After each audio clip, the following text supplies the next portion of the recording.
యేసుక్రీస్తు నామములో మీకు ఈరోజు స్వస్థత కలుగును గాక. ఆమేన్.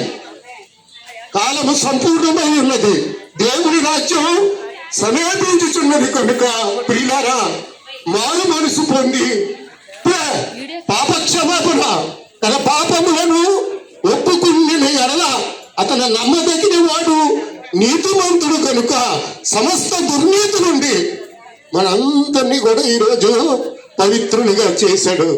ఎవరైతే ఈ భూమి మీద ప్రభు అయిన యేసుక్రీస్తుని అంగీకరిస్తారో వారు ఈరోజు రక్షించబడతారు.